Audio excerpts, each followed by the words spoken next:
biar lahយើងគេ ចង់ញ៉ៃពោបកយ នោះ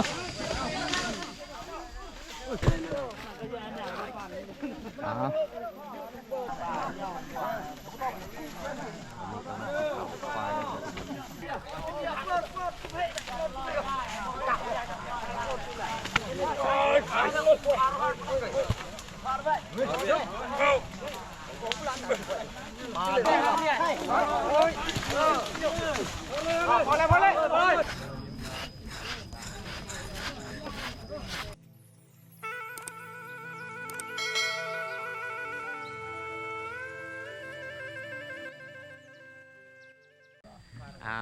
กับสบายดีทุกคนสบายดีบรรยากาศยามตอนเช้าทุกคนเลยเมื่อนี้บอมตากาไปฮับชมไปเพนีในหมู่บ้านสะบึทุกคนหมู่บ้านที่นอกจากตัวเมืองหมู่บ้านนี้ขึ้นกับตีนภูเขาทุกคนมันแปลกหลายพี่น้องเขาเจ้ากับสิมาทำพิธีเฮ็ดงานบุญดับภัยบรรเทาเอิญหลังจากเฮาจุดให้จุดชวนเสด็จเขาเจ้าต้องเอาควายตัวหนึ่งมาจำผิดในป่าสงวนแห่งนี้ทุกคนเพราะว่าเมื่อนี้ก็คือทางสามหมู่บ้านเขาเจ้ากับมาละลายคนเดี๋ยวบอมตากสิพาอีก4เดือนครับชมไปครับเบิ้งประเพณีทางนี้เขาเจ้าเอาควายตัวหนึ่งมาจำผิดพี่น้องกินทางสามหมู่บ้านเอาจากไหนก็ไปตามชมกันละทุกคนสาวหมู่บ้านเขาเจ้ากะสีเอามาจำเหตุเมื่อนี้เพราะว่างานดับภัยของชุมพรบรูบ้านเฮาทุกคนนัดสิบกาเข้าแล้วพี่น้องกัดเที่ยวด้วยใช้เที่ยวด้วย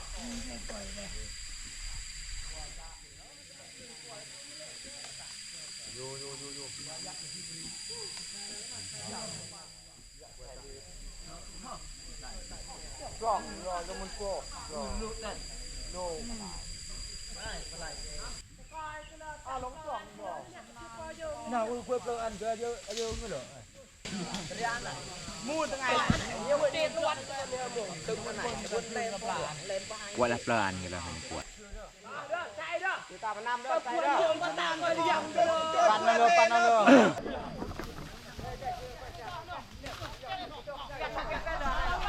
biar lahយើងគេ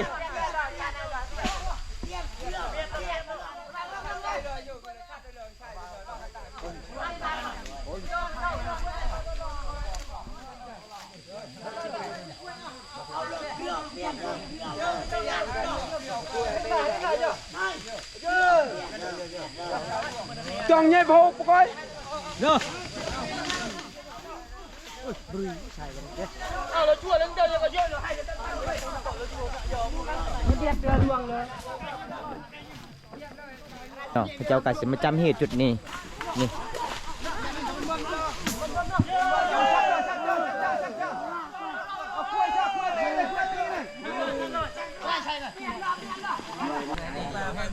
นี่พระเจ้ากัดจะต้องมาจำเหตุจุดนี้ทุกคนเห็นบ่ประเพณีของชุมพรบรูหมู่บ้านสะบึงานดับภัยบอกต้องมาแก่เหตุแก่เคราะห์ดินดอนตอนหยาตามประเพณีเลยทุกคน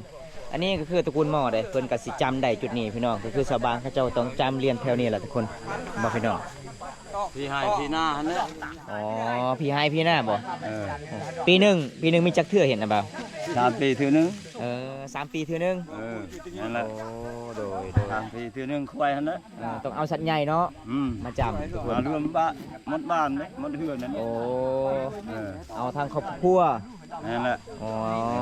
แต่ละหลังคาเฮือนต้องเอาเบิด เอาหมด ถ้าบ่เอาก็บ่ได้อีก แม่นแหละ นี่ทุกคนอันนี้คือเท่าแก่แนวโฮมเพิ่นก็สิบอกละเอียดให้ครับผู้เกี่ยวกับการเอาควายตัวหนึ่งมาจำผิดตามประเพณีของชุมพรบรู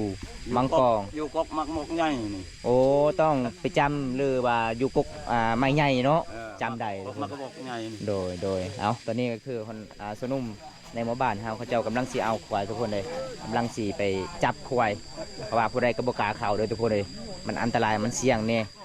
อันนี้ก็คือป่าพี่น้องป่าที่เขากับทางให้บ่ได้เลยทุกคนป่าจุดนี้เลยพี่น้อง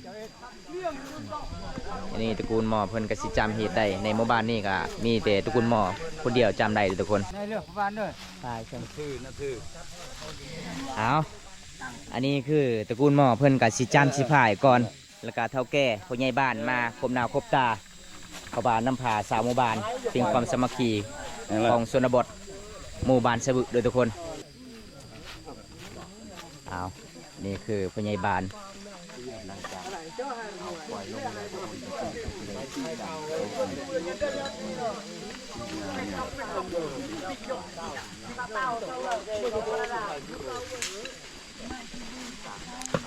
นี่เลยทุกคนสิ่งที่เฮาปะบ่ได้ก็คือแบบนี้ล่ะพี่น้องต้องเฮ็ดฮูบแบบนี้เลยทุกคนเห็นบ่เฮาต้องเฮ็ดฮูบแบบนี้ภาษาบรูเอิ้นบีโบพี่น้องแต่ภาษาลาวบอมตาก็สิแปลบ่ได้เด้อพี่น้องอันนี้สำหรับตระกูลหมอได้จำได้ทุกคนเลยจุดนี้ได้ส่วนลายนี่บ้านเฮาจำเฮ็ดนี่ต้องมีเหล่าไปพร้อม ห่อแล้วก็ห่อแล้วชอบไปตะเกียบ อันนี้เขาเจ้าก็มาฝ่ายบอกดินดอนตอนหญ้าให้หับบูน้ำกันทุกคนปีนี้ก็คือเป็นปีที่เขาเจ้าก็มาแก่เห็ดมาแก่เคาะตามประเพณีชมเผ่าบรูบ้านเฮาเด้อทุกคน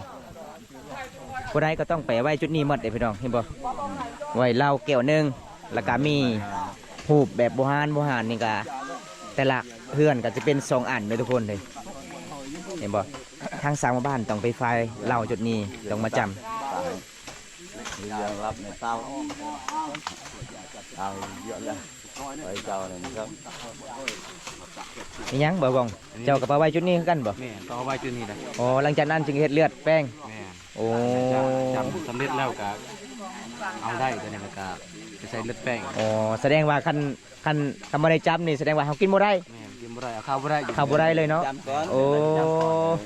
นี่เด้อทุกคนเลย ต่างเนาะจาก ต่างเลยทุกคนประเพณีของชุมเผ่าบาวบุญตาบาวบุญตาชุมเผ่ามงกองกันแต่หมู่บ้านติดกับเมืองอันนี้เป็นหมู่บ้านนอกจากเมืองนองทุกคนติดกับตีนภูเขาเป็นคนป่าก็ว่าได้เด้อทุกคนหมู่บ้านนี้พี่น้องแตกต่างกันเด้อทุกคนก็คือหมู่บ้านบาวบุญตาเวลางานบุญบัพไพต้องเฮ็ดเฮือนห่างพูนความยาวทุกคนเลยหอดเสาเม็ดแต่หมู่บ้านนี้มีแต่แบบนี้เลยทุกคนเอาตอนนี้ชาวบ้านกัสิเกียมเอาพื้นมาเก็บเครื่องเก็บของแล้วทุกคนเลยพี่น้องเอาพื้นว่าหลังจากเขาเจ้าจัดควายได้แล้วพี่น้องเลยอันนี้เป็นชาวบ้านกัสิตัดพื้นสิจูดบ้านเฮาอันนี้ส่วนหลายเขาเจ้าก็ดังทุกที่ทุกแดนได้เลยพี่น้องเขตนี้ก็คือสมัยสงครามกับส่วนหลายกับบริถือระเบิดจุดนี้พี่น้องก็เลยเขาเจ้าก็ดังปลอดภัยอยู่ทุกคน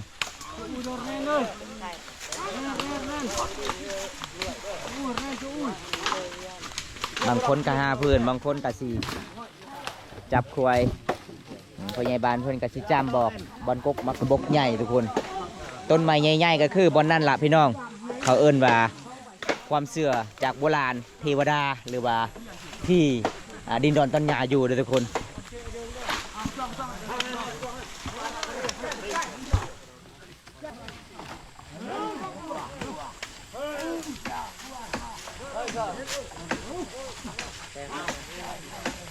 หลังจากผู้ใดมาเขตนี้ต้องกินมักแสดให้ตระกูลหมอก่อนทุกคนเลยเอาทุกคนอันนี้คือหอบของบ่าวตาเลยทุกคนเลยเราต้องมาจำตรงพายก่อนชนะนี่คุ้มครองที่มาสักหลักเมืองนี่เจ้าบ้านเจ้าครองโดยอื่นๆมืดเด้ โดยเห็นบ่ทุกคน มืดอันนี้ตระกูลหมอของสามหมู่บ้านอันนี้คนเจ็ดจังใดของคนมีดีมีให้เลยคนใส่ไม้ซอยคนกดไม้ใหญ่รุ่นคนน้ำผ้าเป็นเหือนเป็นชานเป็นบ้านเป็นเมือง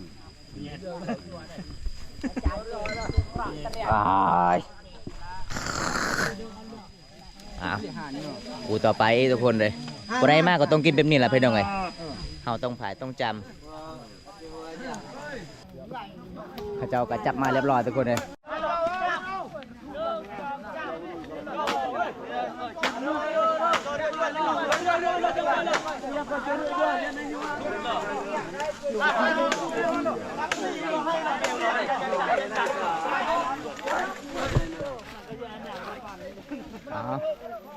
ตอนนี้มันก็เจ้ากันเริ่มภารกิจแล้วทุกคน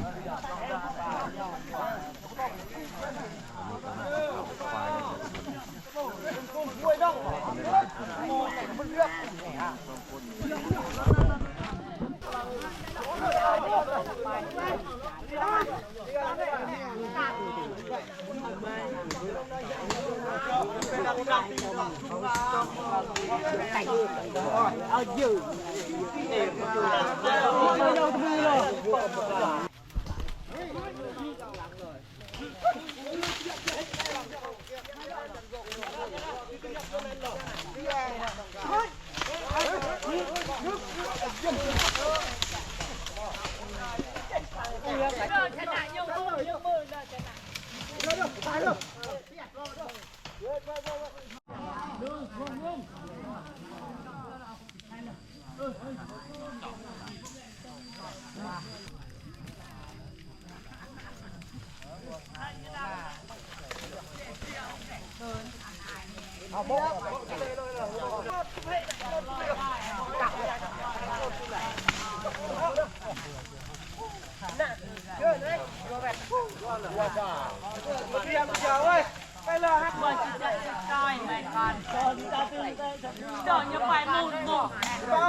อันนี้แม่คนต้นพระเจ้ากะ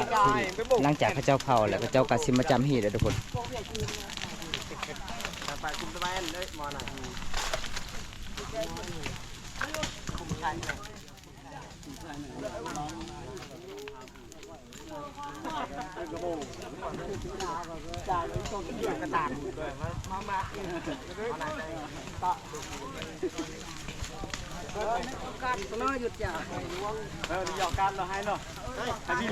การเอาเงี้ยฮอตใส่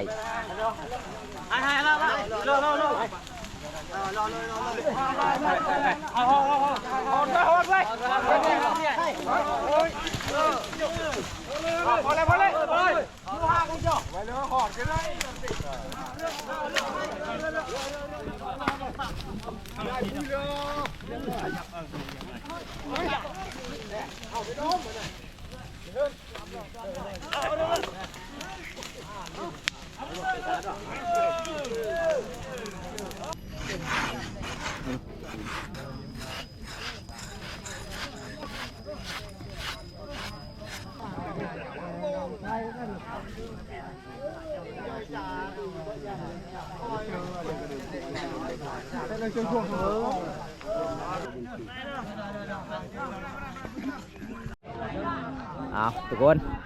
ตอนนี้ก็คือสำเร็จข้าเจ้ากาสีมาเผาข้าเจ้ากาสีไปจำพิธีก่อนทุกคนทางพุ่นนี่บอกพี่น้องเป็นขากล้วยและก็เครื่องในข้าเจ้ายังชิภาพลาบประเพณีบ้านเฮางานดับไฟประมาณหมู่บ้านนี่3 ปีก็ได้เฮ็ดเทื่อนึงทุกคนก็คือหมู่บ้านบอมตาปีนึงก็คือได้เฮ็ดเทื่อนึงอันนี้3 ปีได้เฮ็ดเทื่อนึงทุกคนมันแปลกหลายงานดับไฟหลังจากจุดให้จุดส่วนสำเร็จข้าเจ้าต้องมาแก่พี่น้องขอตามข้อนำดินดอนต้นยาให้คุ้มครองเห็นให้เฮ็ดส่วนขอให้ปลอดภัยขอให้อยู่ดีมีแห้งทั้ง3 หมู่บ้านป่าจุดนี้ก็คือ3 หมู่บ้านกับทางบ่ได้เลยพี่น้องทางบ่ได้เลยข้าเจ้าต้องรักเป็นป่าสงวนเลยทุกคนนี่ข้าเจ้าก็มาแบ่งแต่ละนาทีภายนาทีมันเด้ส่วนข้าเจ้าก็สิไปล้างเครื่องในก็สิมาจำหีจุดนั้นทุกคนเลยเดี๋ยวบอมตาก็สิไปเบิ่งหมู่บ้านนี่ข้าเจ้าก็สิไปล้างอยู่ใส่เด้อทุกคนแบบหมู่บ้านนี่ข้าเจ้าอยู่ตามป่าตามดงตามตีนภูเขาเลยทุกคน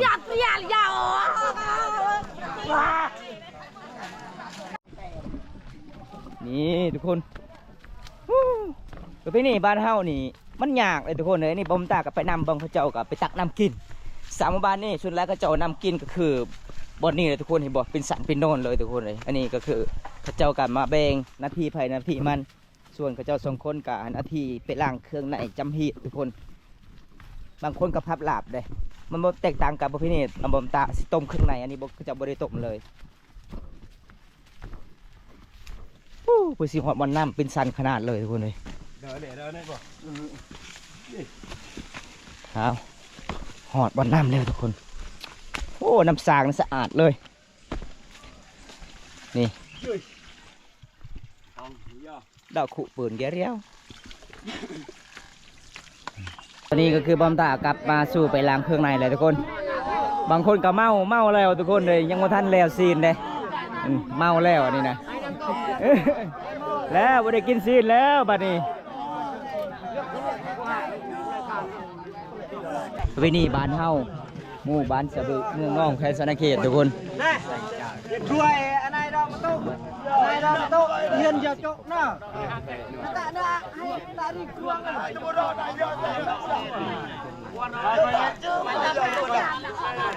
จงให้คุยนายมานำ เอาทุกคนตอนนี้ก็เจ้ากะมาแบ่งรับพี่น้องเครื่องในถ้วยพระเจ้าใส่แต่ละจานแต่ละถ้วยเป็นยังไงแต่ละหมู่บ้านแต่ละครอบครัวเขาเจ้ามาต้องมาแบ่งมาจำพี่พี่น้องขอนำดินดอนตอนยาของชุมเผ่าบรูบ้านเฮาเฮ็ดให้ส่วน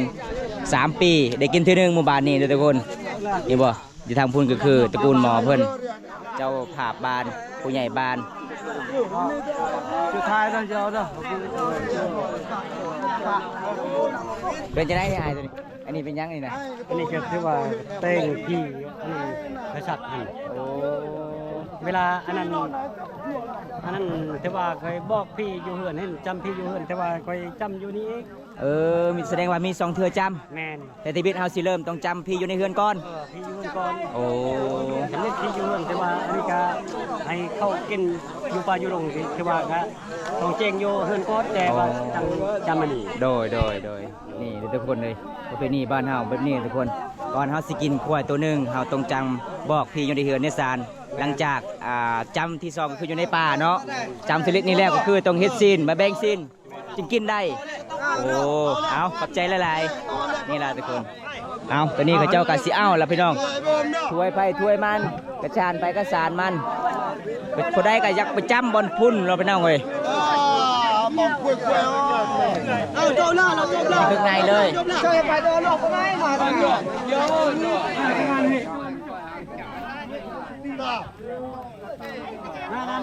ไปเกิดจุดยาลบเลย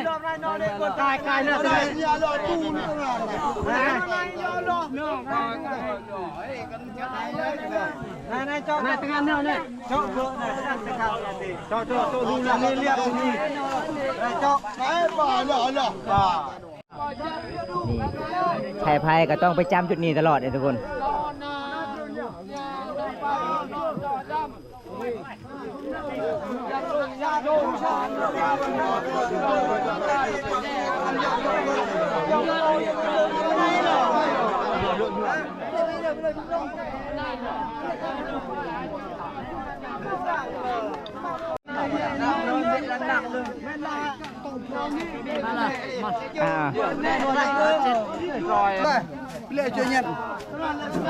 แต่ละคนเพื่อกันจับแต่แล้วแก้วเราเลยทุกคนเลยพูละแก้วพี่น้องแต่ละเฮือนแต่ละครอบครัวทุกคน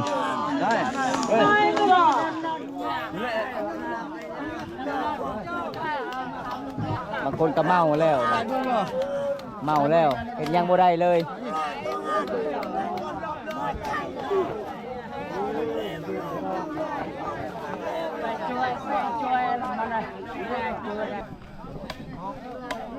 เอาทุกคนตอนนี้แม่งเขาเจ้ากะซีเฮดซีนแล้วพี่น้องเอ้ยหลังจากเขาเจ้ามาจำสำเร็จแล้วตอนนี้เขาเจ้ากะซีเฮดซีนมาแบ่งเป็นพูดสมมติว่าเจ้าเอาลายเจ้าก็ได้ซีนหลายทุกคนเลยพูด1 500,000 กีบเห็นบ่เขาเจ้าต้องที่เฮ็ดบอลเขาเจ้ากะสิใส่ซีนกับกระดูก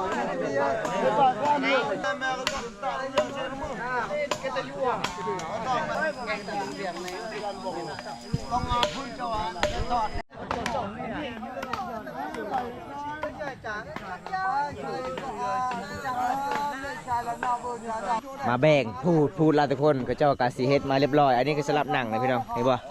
ละหลายคนตอนนี้เขาเวลา4 โมงแรงแล้วก็เจ้าเฮ็ดมาแต่10 โมงยังบ่ทันแล้วเถื่อทุกคนเลยเพราะว่ามันยากละหลายคนได้เป็นพูดเป็นตอนเขาเจ้ากะตะติดเป็นโลเพราะว่าจะเป็นซีนคาซีนแขนเขาเจ้าติดเบิดทุกคนซีนหลังเป็นระเบียบเรียบร้อยเขาเจ้าเฮ็ด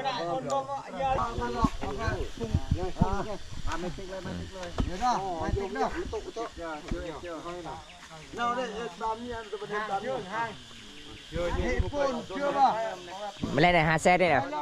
5 แสนเลยโอ้ 500,000เลยทุกคนเกือบกระสอบหนึ่ง500,000กีบประมาณ800 บาทนี่แหละทุกคนเลย800 บาทประมาณ4 โลเฉพาะซีน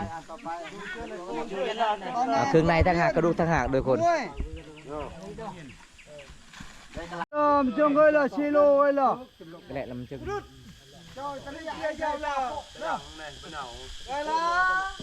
chưa mà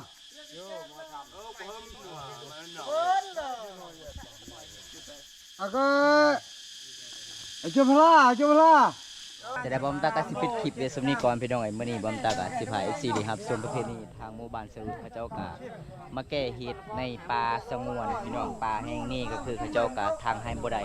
หลังจากเขาเจ้าจุดให้จุดสวนเขาเจ้าต้องเอาควายตัวหนึงมาจุ่มทั้ง3หมู่บ้านราคา12 ล้านกีบทุกคนแล้วนี้เขาเจ้ากะสิมาแบ่งเป็นผู้เป็นพูดพี่น้อง